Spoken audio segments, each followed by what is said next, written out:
Welcome everyone to today's workshop. Today is Tuesday, the 12th of July, 6:30 p.m. And I want to jump on real quick and just kind of introduce this workshop and why it's so important. And after that, I'm going to jump off and Claudia and Ro will take over and finish this program.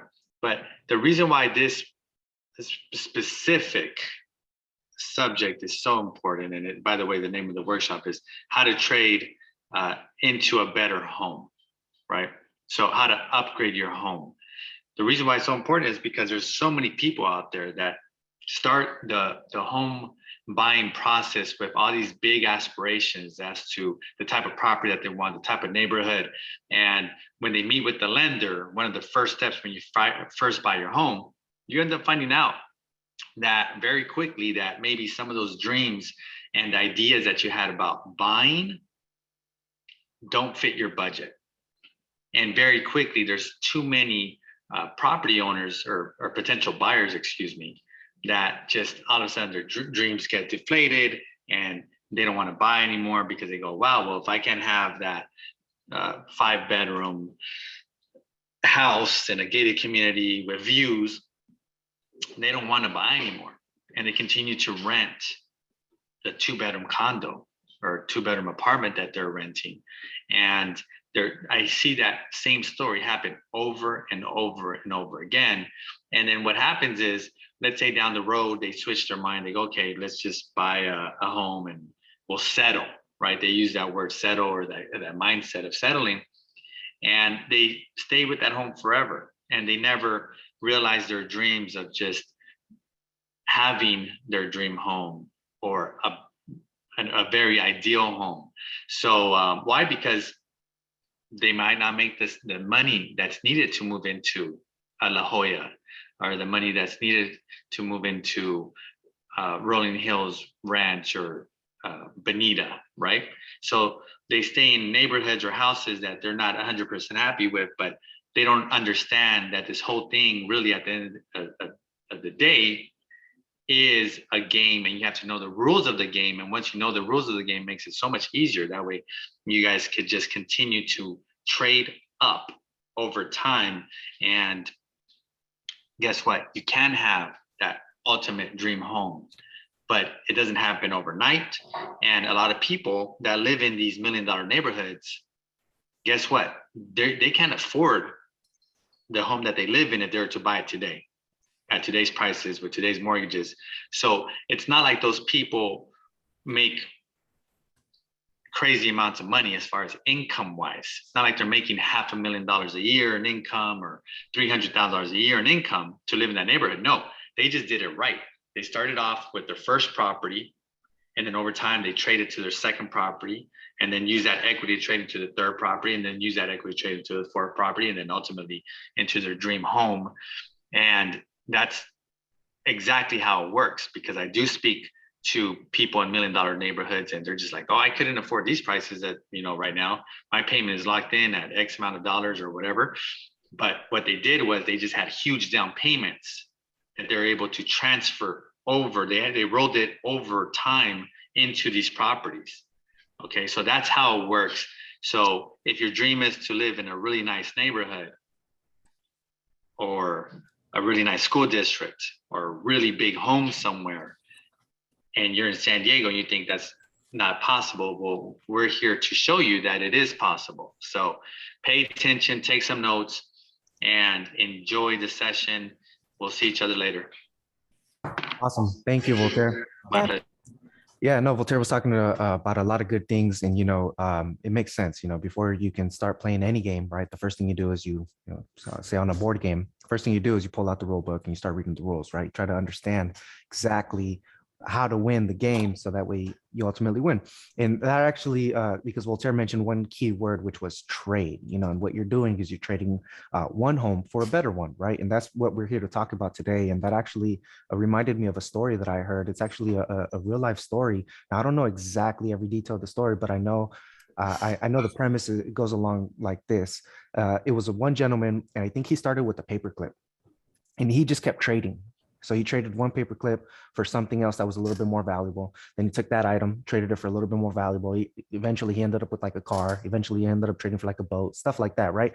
Next thing you know, through the trade process, this guy ended up with a house. And he didn't go out and buy it with money. He actually was just trading stuff. Now, he did other things, right? Traded other items. He wasn't just trading one house for another. He started with the paperclip, and we're not here to teach you how to, get a house with a paperclip. But nonetheless, like Voltaire mentioned, you're going to start with something a little bit smaller, maybe not the dream home, but the premise of this game here is to just start with one and then trade for the other and for the other. And then here with us today, we also have Claudia from The Agent. She's also a realtor here at Lepe Tendwell Properties. Claudia, go ahead and introduce yourself. Hi guys, happy Tuesday. Thank you for joining us. And if something that I have learned or taken away from my job or my career is that that is a big misconception that a lot of people think you have to start big, and that is totally wrong. So, something you buy what you can afford at that time, and what real estate does for you within years, it's amazing. And it's so hard, well, at least for me, it's so hard to describe like the long term benefits and what you can do with that equity. So let's get into it. Yeah, for sure. And I think that's probably the hardest part, right? Is the patience factor of this whole trading process, right? Now, Yeah. with that being said, that leads me to the next thing. A lot of people ask me this question. They say, hey, Raul, when's the right time to buy? How can I time the market correctly? And I always have the same answer to that question. And it's not about timing the market. It's about how much time you have in the market. That's ultimately going to dictate where your real estate portfolio is headed and where that portfolio is going to take you and your family eventually, in terms of the type of house that you're going to end up buying, as well as your individual net worth, right? Because hopefully with the properties that you have, you're buying good properties and you eventually have some sort of equity, right? But we'll get into that. To start off, we'll start off with the market update.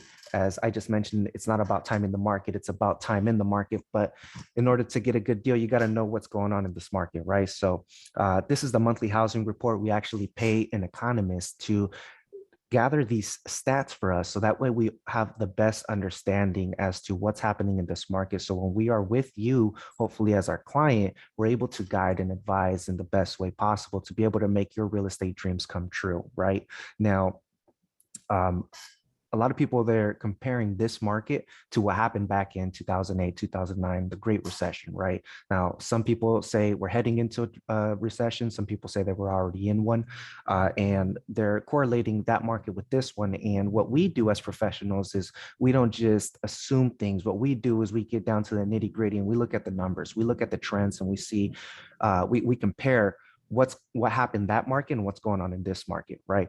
Now, what the market is doing right now, in the last couple of weeks, we've actually added 380 homes to the market. That's up 9%.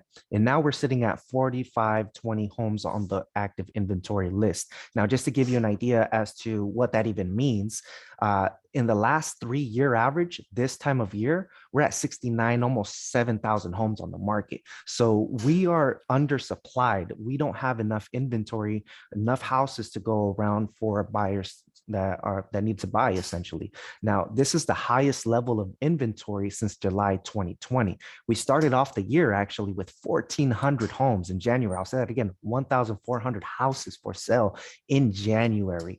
And so that ultimately decreased the amount of supply, naturally increasing the demand, right? So with that being said, that's when we saw people almost giving up their kids just to get an offer accepted. Claudia, how much of that did you see? A lot of it, definitely a lot of it. It was crazy. I mean, me as an agent, I was like, here, I'll give you some blood. Yeah, no Take my kidding. offer. Yeah. So in those times, in the heat of the market, what was the average that you saw? Because obviously, people weren't selling their houses at list price. They were going for well above. What were some of the deals that you've seen where, how high did they go above asking on average, what you would say, like a range? I would say at least 80 to 100. Yeah, I agree. I saw the same thing. People were bidding anywhere between 80 to 100 grand in the heat of the market above list price. So if you want to go after a house that's 600,000, well, guess what? That house is going for 680 or 700,000. That's how Yeah. crazy the market was back then, right? Things have changed a little bit with the rising interest rates, because in last January, rates were right around 3.25. Today, we're sitting at right around 5.75 to 6% on the rates. So now affordability is a factor. What does that mean? Well, that means that today, at the same sale price, because of that higher interest rate, now your payment's about $700-800 more on a monthly basis. Now, looking at that as a consumer, as a buyer in this market, you may not want to pay an extra 80 to 100 grand on that property, because now you got an extra $700 on your payment because of that higher interest rate. So what's happening now? Well, now we're seeing 31% of all listings out there are reducing their prices. You know, this is a few months ago, people were paying well above, and now a third of the market is reducing their prices. So the market is catching on. It's not necessarily crashing. What it is correcting because of the rise of interest rates, right? Now, this time last year, we were sitting right around 3,000 homes on the market. That's 32% lower, or 1,400 homes lower than what we have today. So demand is just slightly going up. This is 2 weeks ago, right? In the last 2 weeks, we gained 380 houses. The 2 weeks before that, we gained over 700 houses on the market. So just in 4 weeks, we got over 1,000 houses on the market, you know, and then that's just in 4 weeks. So inventory is slightly going up, but naturally this is the time of year when the market does go up. So no reason to panic there. Now let's talk a little bit about demand. We were talking about the supply, how many houses we have in the market. Now let's see how many buyers are really out there shopping, right? And one thing that, after speaking to several lenders, and I'm talking about lenders who have been in the business for about 20 years doing this, right? They're kind of telling me what they see, right? Now, they're seeing the same things we're seeing as realtors, these loan officers, right? For a little while, we were seeing clients have what we were calling rate shock, right? They were just shocked at how fast and how high the interest rates really went up, right? And so that kind of pumped the brakes on the buyers. And so we have seen demand drop. So from 2,200 escrows, meaning properties that have accepted an offer and are ready to go through the motions, in the last 2 weeks, we have seen that number drop 9%. So now we're barely over 2,000 houses that are going into escrow. So that means that houses are just sitting longer on the market, and there's not that many buyers willing to keep going at those higher prices. Hence why a third of the market is now reducing their prices, right? So a little bit down here about the market time. So in the last 2 weeks, we went from 56 days on the market. Now we're at 67 days on the market. So what does that mean? That means that we have officially exited the seller's market. Seller's market is when the sellers typically have a little bit more leverage than the buyers due to the lack of supply and the high demand, meaning that the sellers really, they just get to call the shots. That's why they were asking 60, 80, $100,000 above their asking price, and they were able to get that.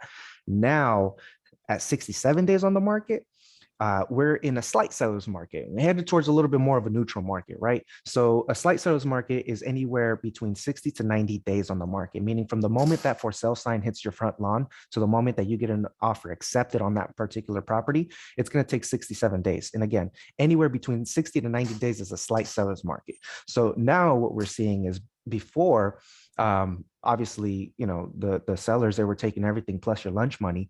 Now they're willing to take your offer and buy you lunch as a buyer. So we're kind of seeing a little bit of a shift of power, if you will, which is kind of cool to see, given the fact that Claudia and I, we have served so many buyers in the last couple of years, and we've seen the struggles that they've gone through, you know, all of the pain, the heartbreaks that they're getting, because you think you're qualified at one amount. Next thing you know, you got somebody offering 100 grand above and they're paying all cash. So those heartbreaks, we're not seeing as many of them. I don't know if you are, Claudia. Are you seeing a lot of buyers getting heartbroken right now? Not as bad as it was. I mean, usually it's more hurt on the payment amount. Yeah, right. Yeah, no, I'm seeing the same thing. Rather than them getting heartbroken because the seller said no to their offer, it's more so of like, wait, how much is my payment again? So yeah, I definitely agree with you. So in June of this year, there were almost 3,000 units sold, 3,000 houses sold, and this is the numbers that we kind of came up with. The average sale price in San Diego, based on the sales in June, is at $980,000, and this was particularly interesting to me simply because last month, before these stats came up, the average sale price in San Diego was 1.1 million. Now, the difference between that was about an 11% drop from the average sale price. So what does that mean? Well, I'm correlating that directly with what's happening with home values in the market, right? Earlier, I mentioned that 31% of home sellers are slashing their prices to accommodate the higher interest rates. Well, that percentage right there told me, hey, we just lost 10 to 11% of home values in San Diego County. But that doesn't mean that homeowners need to panic.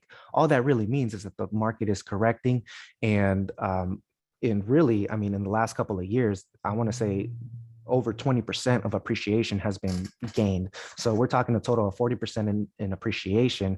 Now you're taking away about 10%. That's just a market correction. You're still up 30%, right?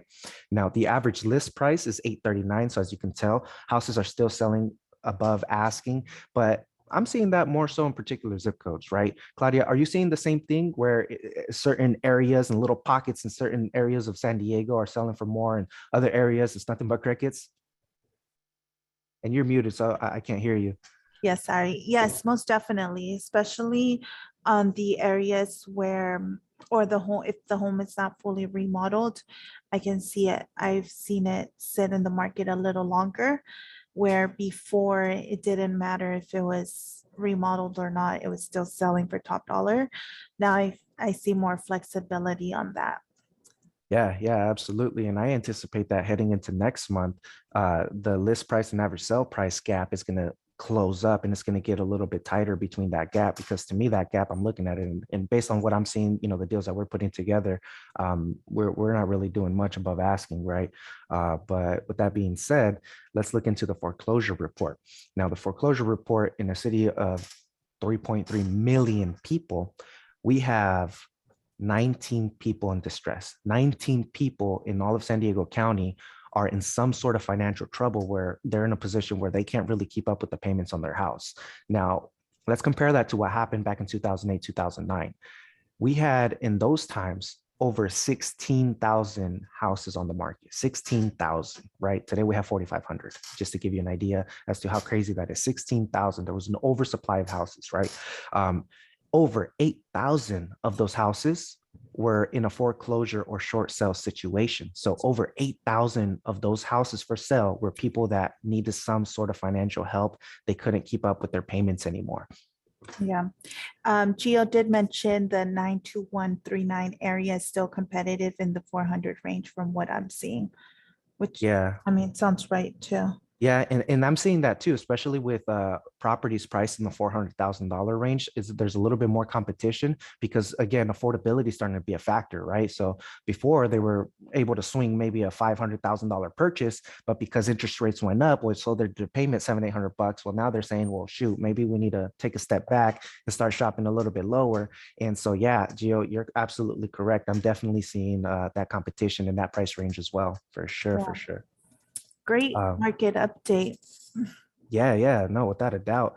And so with that being said, for this market to crash, we are projecting that we're going to need about 7,000 to 9,000 homes to hit the market virtually in the next week or so, almost overnight, right? Now, we're asking ourselves, where is this extra inventory going to come from? Which leads me to the next thing, construction, new builds. I'm sure you guys have all seen a bunch of new builds around town, right? But as much as you've seen, it's not enough. In 2019 to 2020, we had 6,600 new builds on average being built on an annual basis. We're underbuilding. 2005, 2006, leading up to that crash, there were on average 16,000 new builds being built on an annual basis. So people aren't in trouble, so they don't need to sell because they're in trouble. We're not building, so we're not going to get a lot of inventory from the builders. 99% of the homeowners today, they have equity. So if they were to get in trouble, they can sell and keep it pushing. 99% of the listings out there are people that just want to sell. Again, not people being forced to sell. So when we take a step back and we say, okay, where are we going to get this inventory of 7,000 to 9,000 homes to really crash this market? We just don't really see where it's going to come from. right? And that's really the last factor that we're looking at.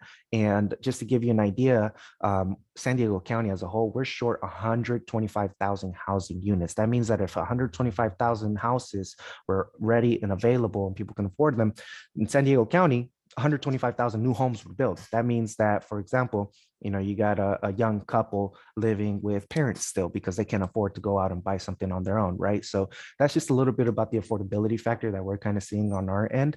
I'm not sure if anybody has any questions, comments, or concerns, but I'd love to open it up for any questions or comments. What questions do y'all have? I'd love for this to be a little bit interactive. I feel like we all take a little bit away from that, especially Claudia and I. Yeah, definitely. That, I mean, market update, it's crazy to know how much inventory we have now comparing it to the beginning of the year, but Oh yeah.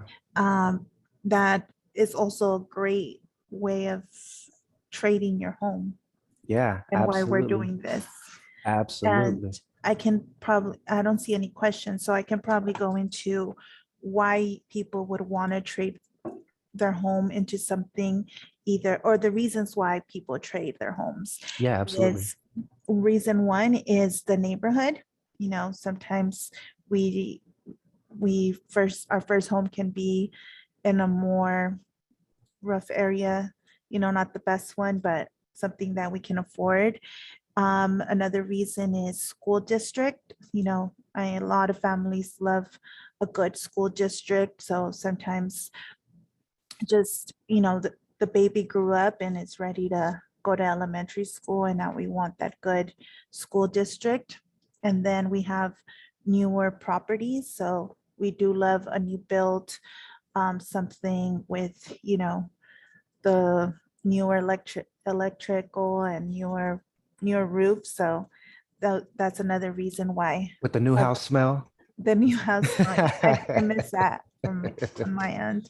And last but not least, growing families. Sometimes, you get your home and it's just the condo is just you and your partner, and now there's 2 kids. So the growing family is the reason why you would want to trade your home.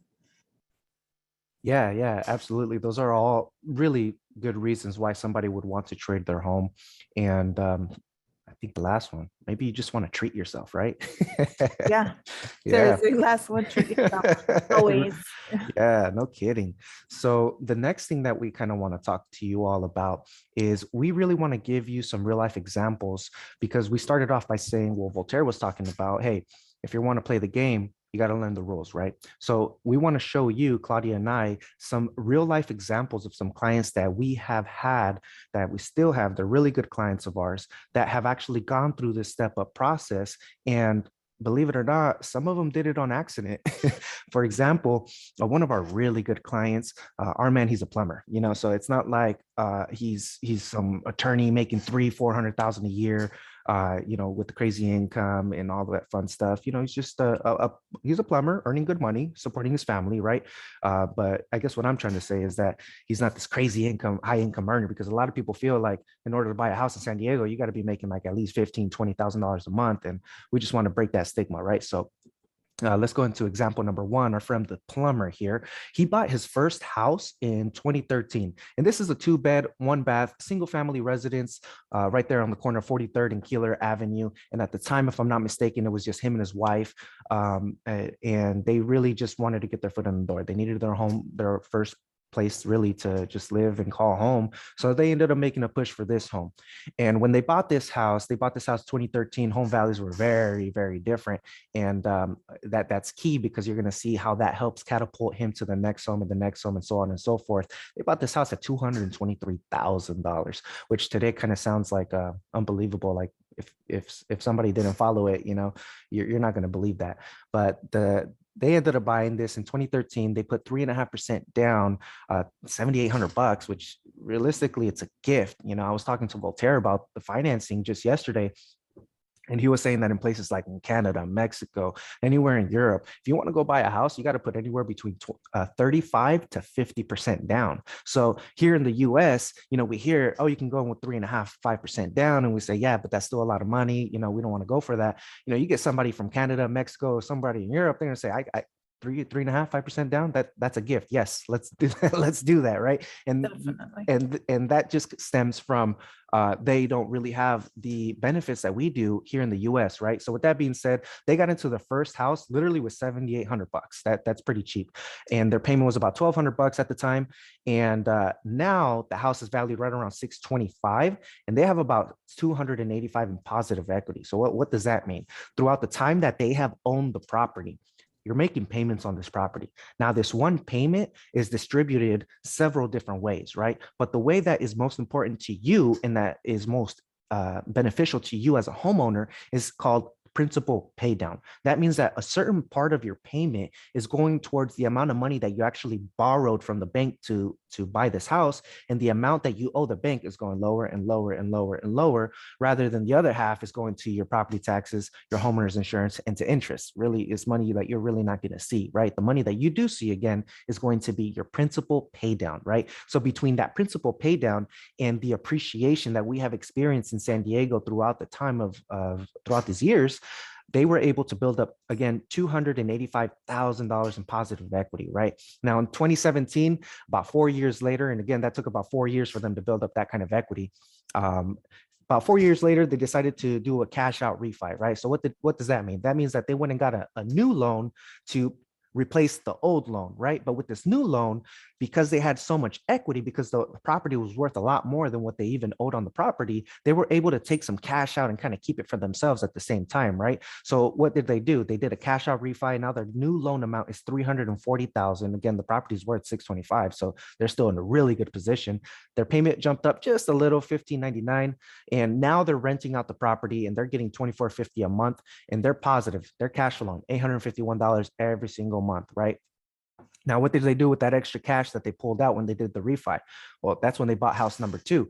And they did that because of a life experience, right? You know, life just hits us. They just had a growing family. They were having more kids. So they said, you know what? We need an extra bedroom. We need another bath. We need to go find another house. So that's when they went and bought the house over there on Olvera and Euclid.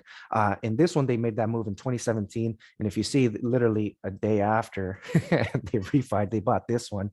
And they bought this one for $435,000. They went ahead and used the same first time buyer program, which allowed them to come in with 3.5% down. And this time they went in with $15,000 down. Now, keep in mind, they did this with literally no money out of their pocket. They didn't have to save for this money. They didn't have to go and ask a family member for a gift. None of that. They literally just bought their first house with the original 7,000. Then when they refied, their first house gave them the money to be able to buy the next house. So essentially, they traded this house here on 43rd and Keeler for the house over here on Olvera and Euclid, which was a lot bigger and worth a lot more, right?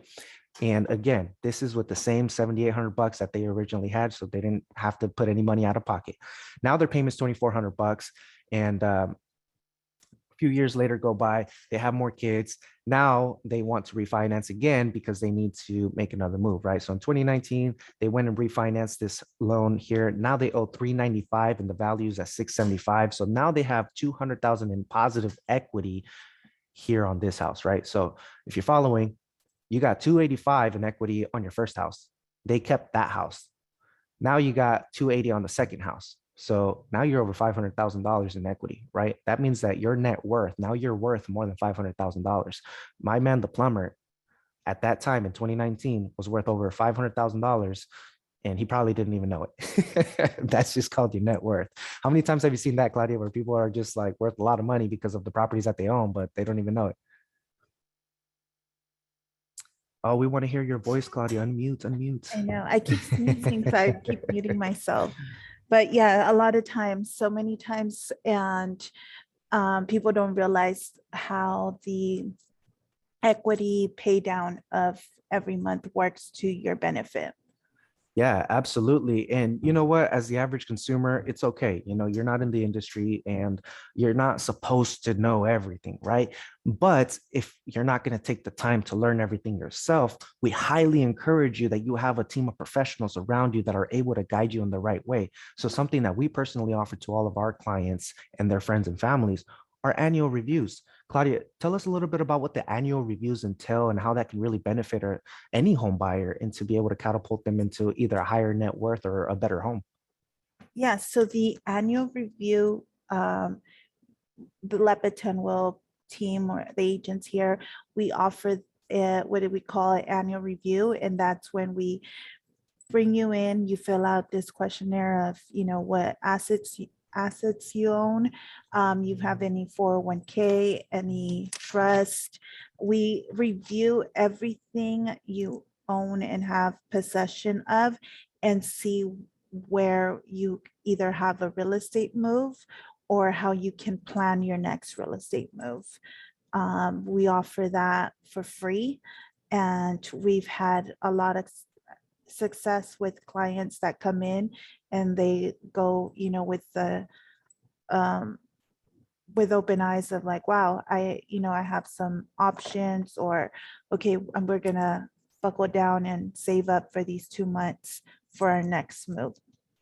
Yeah, absolutely. Well said. And this is not just something that Claudia and I or even Voltaire offer. You can reach out to your favorite Lepe Tendwell agent and they will be more than happy to sit down with you, do this annual review at no cost to you, and essentially just let you know, hey, these are all your assets. Thank you for letting me review this. These are your options that you have. And now we're not just going to tell you what options you have. What we're going to do is we're going to correlate that to what goals you have, right? So your real estate goals.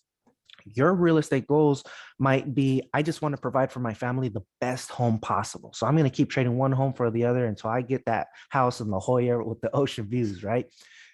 For somebody else, they might not care to live in La Jolla with ocean views. They might say, hey, look, my family has the house that we need now. I want to grow my net worth. I want to be wealthy. I want to grow my wealth. When I'm gone, I want to have something to leave behind for my family to be able to just leave a legacy, right? So if that's your goal, we're going to let you know what options you have available to you. And we're going to give you a tailored game plan, a roadmap to be able to reach that goal. So when you meet with your favorite Lepe Tendwell agent for this annual review, by the time you leave, you're going to know exactly where you stand, what your net worth is. We're going to know what your goals are, and you're going to walk out with a solid game plan as to what your next steps are to be able to reach that goal. And I think that, correct me if I'm wrong, before you can reach any goal, you got to just sit down, write it down, and just execute, right? And just keep track, right? You want to track your progress at the same time. So thank you for telling us a little bit about that annual review, Claudia. So let's go back to our plumber friend over here, right? Plumber friend. Now he's got a couple of kids. He's got the wife. He needs to support, right? And that's the kind of mentality that he had. He was just like, oh, shoot, my family's growing. I just need to get a bigger house, right? So that's what ultimately pushed him to buy this 3-bed, 2-bath, single family house on Olvera and Euclid. So by the time that he bought this one, he had another baby.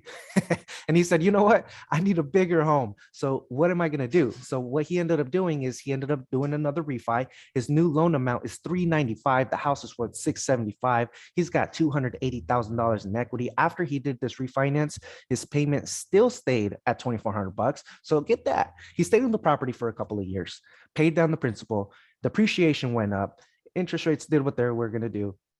He did a cash out refi, took out money for his next house, and his payment stayed the same. That's crazy. That means that this home literally bought the next one for him, right? So what did he do? He ended up renting this one now at $29.50 a month, which right now the market rent on that property is about $3,200 a month. So now he's $550 positive every single month. So he's cash flowing money every single month. So $850 from the property number one. He's got $550 from property number two. So my man over here on accident is cash flowing about $1,400 a month, right? That's a really good position to be in. I've seen a lot of people try to intentionally cash flow even close to this. And even in trying to get the best game plan going, they still can't cash flow like that. So the fact that this guy did it unintentionally was pretty impressive to me, right? But he's not done here, right? He did a cash out refi on house number two, took a little bit of money so he can go get house number three. So what did he do? He bought a 4-bed, 2-bath, single family house with a pool because he needed to entertain now these kids that he has, right? So he's got this 4-bed, 2-bath house with the pool right there in Lemon Grove on the corner of Angeles and Cantus Drive. So he did this in September of 2019, right? He bought this house at 537. He was sitting on $205,000 in equity at the time when he made that move, or a couple of years after he made that move. We'll follow up on that. With the financing that he used was a conventional loan. This time he went in with 5% down. At that time, it just made more financial sense in terms of the interest rate for him. So he went and put in that 5% down, which was $27,000. Again, he didn't save up this $27,000. He didn't ask for help for the $27,000. House number two gave him $27,000 to go buy house number three, right? So with that being said, now his new loan amount is about $510,000. His payment's $3,200. And at that point, he had the space. He stopped having kids. He stopped having kids. He had the space. He had the entertainment that he needed. But guess what? Now he's got a wife to make happy. So guess what? The wife says, you know what, Mr. Plumber, I want a brand new house. I want something that was just built where I'm the first owner. Everything is brand new. I'm your queen. I deserve it. So naturally, the plumber, because he's a smart man, says, yeah, you do deserve it. And he went and made it happen, right? Like the smart man that he is. So with that being said, he ended up contacting us, and we ended up selling this property of his. This was actually last year. I didn't put the date on here, but this is in 2021. We sold this property at $715,000. Again, he bought it at 537. He only, when he refied, he had $510,000 of a balance, and we sold it for $715,000. When it was all said and done, he took home $162,000. Now, here's a cool little tip that you may or may not know. If you live in the property for at least 2 years, now I'm not an attorney, I'm not a tax advisor, right? So I encourage you to verify this information with the appropriate professional, right? But I'm just going to give you something to go ahead and look up for yourself. But if you have owned the property for 2 years and you've lived there, and you decide to sell the property, whether you buy another one or not, or whether you just sell the property and go back and live with your parents rent free, now you are entitled as a single person. And again, I encourage you to verify this with a qualified professional. You're entitled to $250,000 in profit tax free. I'll say that again, $250,000 tax free, which is crazy, because if an investor wanted to sell his property and cash out like that, he's getting right around 35-40% he's paying in taxes. So compare 35% to zero. I mean, it's a gift is really what it is. With that being said, if you're married at that point, instead of 250 goes up to 500,000. Again, please verify that with the qualified professional, but that's the word around town right there. So let's go back to our plumber friend. So he ended up selling this house, which he was living in, for 2 years, sold it, cashed out $162,000. And now he went and he bought his wife a brand new house. This is house number 4, brand spanking new 3-bed, 3-bath, single family house right there in Lemon Grove on Mallard Court. Really nice houses out there, actually. They built like a whole little cul-de-sac, I think is what it was, or maybe a whole street. It's a really nice community, and everything, of course, is just brand spanking new. I don't know if you guys have bought a brand new car and a used car, but it's a totally different feel when you're the first person to just take that car for a test drive, or the first person to even sleep in that house, right? So they bought this house in 2021, right after we sold the first house number 3 for them, and they bought this house for $629,000. They came in with a conventional loan. They put 10% down. Again, for financing purposes, it just made sense for them to go in at 10% down, and shoot, they just cashed out 160 grand. Why wouldn't you, right? So they went in and put the 62,000 as a down payment. Now their loan amount is 565. The value of that house today is 750. So today they're sitting at $185,000 in equity, right? So my man here was literally trading one for another, and at no point did he put money from his savings account. It was all from the houses that he had already bought, which is how you play the game. Now, he did this on accident because of life events. He just kept having kids, and he was just like, shoot, I need a bigger house, right? But ultimately, if you take a step back and see what really happened to his net worth, which he didn't even know until we sat down with him and did an annual review, you got 285 in equity here. You got 280 in equity there. You got 100 grand from here and 185 here. You're about $955,000, close to $1 million in net worth. So our man, the plumber, he's almost a millionaire just in equity by accident, just because of life events, just because my man decided to have some kids. Seriously. And I did want to mention, this is just one example. And I know our topic today is a little more of like, how do you trade? And this guy kept trading and trading. It's more of a complex example of how he kept trading. But um, that, I guess that's my point. Like it's Yeah. a long example of him, but it you can just do it with a condo to a single family home. Yeah, A and starter. don't expect to have $950,000 in equity, overnight. He bought his first house in 2013. It's 2022. That's almost Yeah. that's 9 years later. That's almost 10 years. So he didn't. I guess I don't know if he was patient or not. I guess because he did it unintentionally. But if you're going in and you're buying houses because you want to reach that type of net worth through equity, you just want to be patient because again, it's not going to happen overnight. You're going to need to let the market do what it does. Let your house appreciate. Give your house time to be able to knock down that balance that you owe with principal pay down. Now that balance that you owe compared to what your house is worth, that gap in between, that's your equity. That's what's applied towards your net worth, right? Now, like Claudia said, there's several different ways to play the game, and everybody's situation is going to be a little bit different.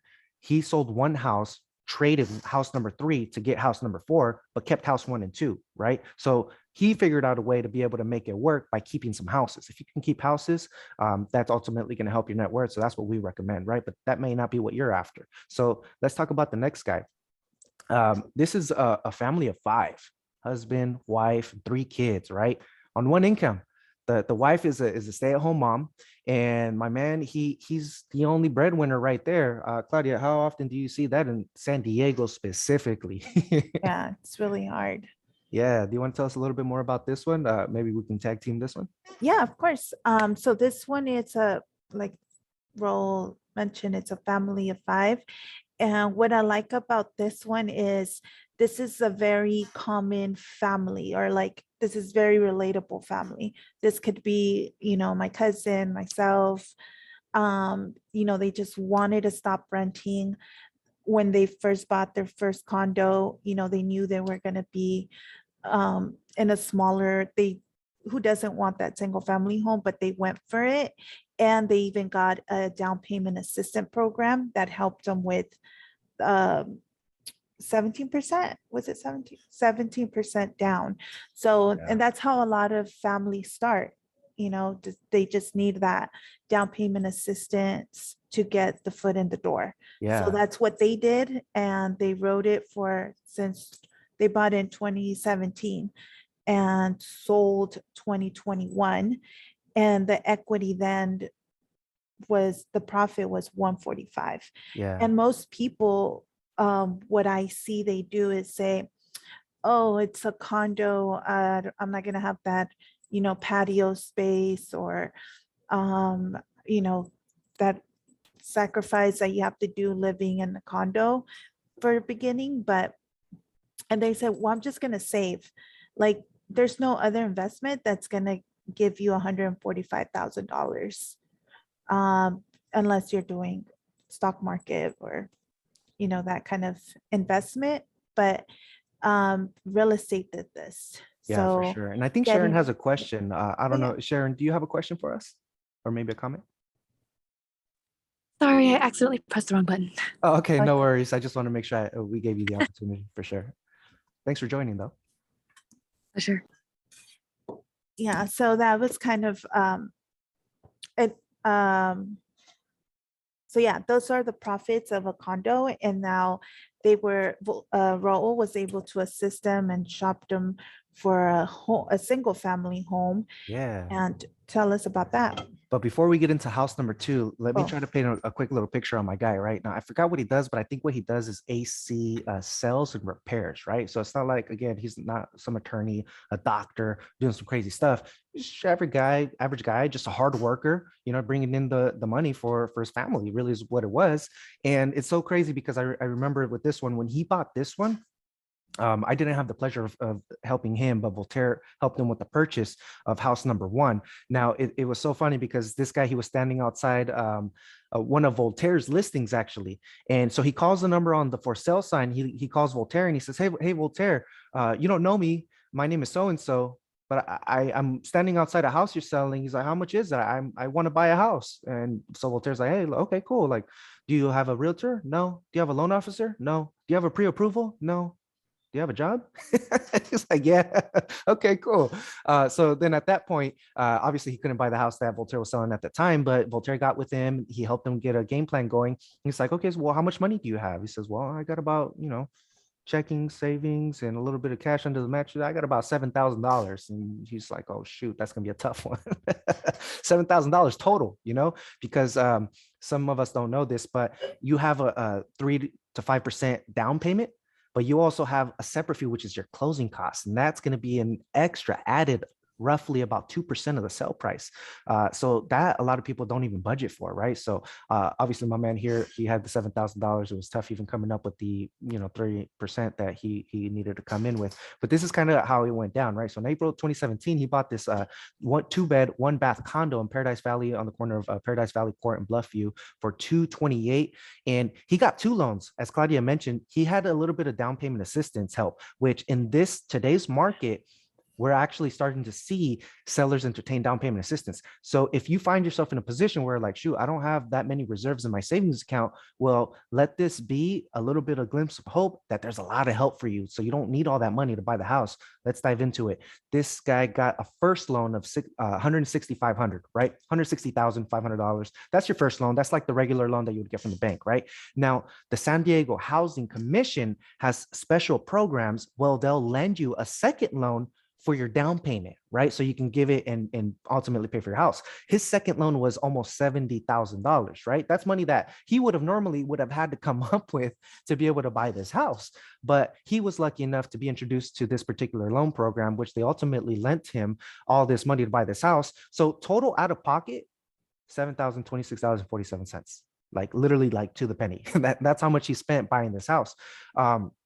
And if you do the math, you'll see that there's about $9,000 that isn't accounted for. This amount is the closing costs. So the San Diego Housing Commission not only helped complete his down payment, but they helped him pay for his closing costs at the same time. And the way that works is they essentially will give you your first loan to buy the house, and the money they let you borrow for your down payment is going to be a second loan on top of that one.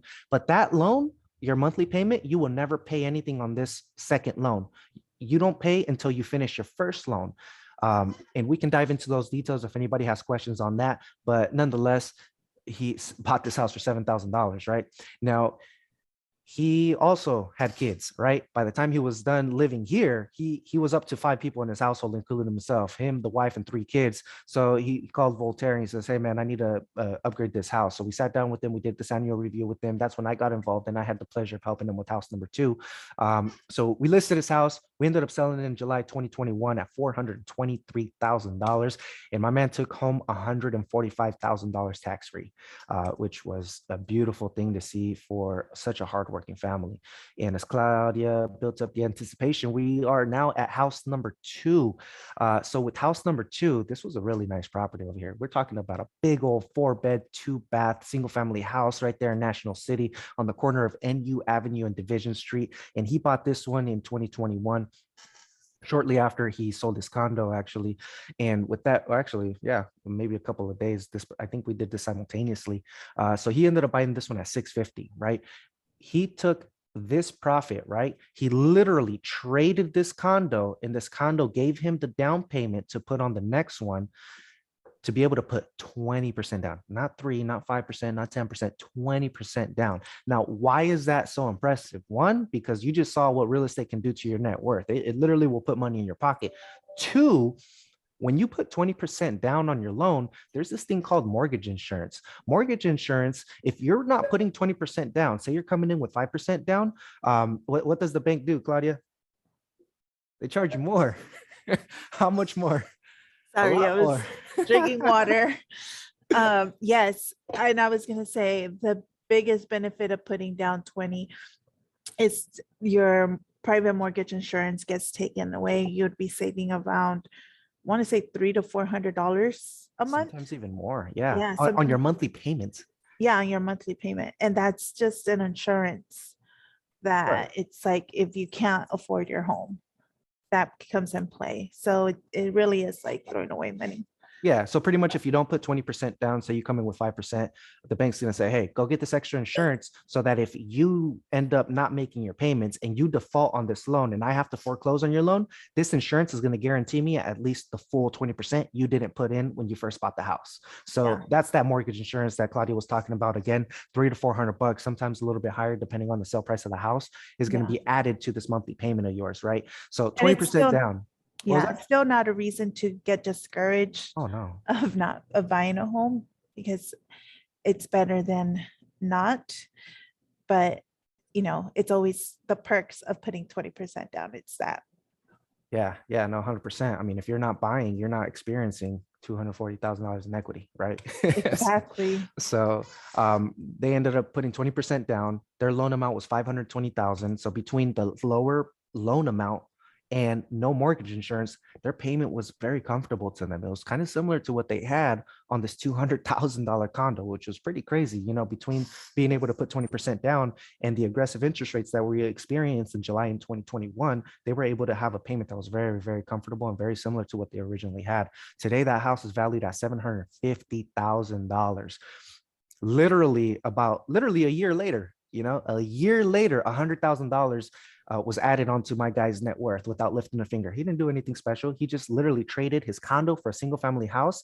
And now he's got $240,000 in equity in his net worth. My man is now worth $240,000 more than when he was with this condo, right? So that's really the premise of this workshop here, is really just to show you the benefits of how to trade one house for another. Voltaire started off this workshop by saying, hey, a lot of people, they don't buy because they're not getting that house with the views in La Jolla that's all fancy smancy, right? And they just say, you know what, I'm going to wait and I'm going to save until I can afford that. Well, I'm here to tell you that there's a lot of things that you can do to help yourself and put yourself in that position and just make it a lot easier for yourself. Because even if you do manually by yourself save 20% down, you still got to deal with that payment, right? Well, all of that, really, you had to save for it. And how long is it going to take for you to save up 20%, 130 grand, 150 grand? I'm not sure what your situation is, but if you're asking me, the average person is going to take them several years to be able to do that. Now, the risk that you're running is, we just experienced this year. Inflation is crazy. Inflation, the Fed's reported, is about 8%, right? So that means that you're losing 8% in buying power. Your dollar is 8% less powerful this year than it was last year, right? So sure, you may be saving, but depending on how much you're saving, it might be a wash because inflation is lowering how much that dollar can buy, right? So you might be shooting yourself in the foot. Now, if you're throwing that money into a house, well, guess what? Inflation sure is hurting the price of the value of the dollar for sure. But even though we've experienced crazy inflation, I mean, just look at what happened with gas. I mean, my gas bill almost doubled, right? I mean, just look at that. I mean, even though that's happening, people are still adding to their net worth in terms of equity. Claudia, any final comments that you have for us today? No, I think the numbers show it themselves, and hopefully this gives the audience a good idea of how real estate works. And it's not a microwave machine that you buy and then the next month you're rich. It takes time. We're like in this time of instant gratification, and it's not that quick. And I mean, I really wish homes were a little lower price than, when we hear the $200,000 single family home, but then interest rates were not as good as now. So it's, yes, there's some ups and downs, but I think I've never met a buyer, a homeowner that said they regret making that purchase. If anything, I always hear like, man, I should have pulled the trigger that first year I was shopping. Yeah, 100%. And I started off this call with the market update, right? We talked a little bit about how we've seen, a 10% decrease in home values. And we've also seen interest rates double since January. Now we're projecting to have interest rates reach 7% by the end of the year. And our personal opinion as professionals, we're anticipating another 10% decrease in home values by the end of the year. Now you're probably thinking to yourself, if you don't own right now, well, shoot, 10% decrease in prices, I'm going to wait. Well, we ran the numbers, right? Say you're going after a $600,000 property today, and this property decreases in value 10%, 60 grand, right? Well, by the end of the year, the 600,000 property today, at the end of the year, now that's worth 540, right? Say you buy at 540, but instead of 6%, now you're paying 7% interest rate. Your difference from today till the end of the year is $100 in your payment, right? So the only difference between that is now you're getting a lower price, sure, but you're just paying more in interest. You're just literally giving more money away. Now, one of the things that I personally take into consideration between those 6 months from here to the end of the year is if you just kick back and keep renting, well, guess what? If you're renting $2 grand a month, you just lost a lot of money. But if you're buying, right, you just bought today for the next 6 months, you're still paying your payment. Well, remember that principal pay down I was talking about? Yeah, that little portion, you're going to keep knocking your balance down lower and lower and lower and lower and lower. And the market's going to correct. The market's going to keep going up. You know, if you look at it year over year, on average, it's just always going up. San Diego is a unique part of the country where we typically experience some appreciation. You know, on the average year, we're seeing 6 to 7% on an annual basis. Last couple of years, we've been spoiled. We experienced over 20% in appreciation, right? I spoke to a realtor that has been in the game for over 20 years. He just came from Texas. He was in Texas for 20 years selling houses. He said that in 20 years, he has seen like this much appreciation, very little. I forget the numbers that he told me, but he said that home prices really almost didn't really move in Texas. And honestly, if prices are going up in areas like Texas and Arizona, now I'm not a professional in that market, but based on the conversations I've had with agents in those markets, what they're telling me is that San Diegans are cashing out all of this crazy equity that they got, and they're taking advantage of these low home prices in Arizona, Texas. And what's happening? Well, San Diegans and LA and San Francisco, all these high-income earners with a lot of equity are moving out there and they're saturating the market. So they're just driving home prices up because, you know, somebody like this person cashing out $280,000 in Arizona, you can probably buy something cash. And yeah, competing with cash, that can be tough. But Claudia, you mentioned something that was very, very important that I would love for you to reiterate if it's okay with you. Some of the main reasons why somebody would want to trade up. Yes, I can. Reasons why somebody would trade up or right size is neighborhood. You know, a lot of people don't start in their favorite neighborhood. So that's one reason. Second reason is the school district. You know, sometimes the baby grows, time to go to elementary, a better high school, and you want a better school district. So that's another reason. Third reason is newer property. You know, San Diego homes are older, some are in 40s, 50s, but we also do have new construction. There's some private home builders, and then there's those big builders that they're down more South Bay, but newer properties is another reason. And last but not least, growing, oh no, that wasn't the last but least. Another reason is growing family. A growing family always needs more space. So it's a good time to trade your, you know, 2-bedroom, 1-bath for that 3-bedroom, 2-bath home. And last but not least, to treat yourself. Yeah. Sometimes it's, you know, time to just treat yourself and give up your starter home for something nicer, something that, you know, you can just treat yourself. Yeah, absolutely. Thank you for giving us that rundown again. Yep. So what I'm going to do is I'm going to type into the chat our office line, just in case. So reach out to your favorite Lepe Tendwell agent. That way you can get your personalized plan to be able to buy either your first home, or so that you can get started with the plan to be able to go in on this trade-in process. That way, you've heard about trading in a car. This is how you trade in the house. But when you trade in the house, it's a lot more fruitful. It's a lot more beneficial to you, and it affects your net worth in a positive way. So feel free to reach out to your favorite Lepe Tendwell agent for your personalized plan. My name is Raul, the realtor. This is Claudia Silo, the realtor over here. It was a pleasure having you all on the call. Unless you have any questions for us, we're done stealing time on your evening. Thank you so much for joining us. Yeah, thank you guys so much for joining us. Thanks. Ro does such a good job. Real MVP. Thank you. Thank you, Claudia, for the support. I appreciate you. Thanks for coming, Sharon. Thank you, Sharon. Thank you for coming. Yeah, Appreciate it. thank you. Bye, guys. I think we need to go log off from Voltaire's.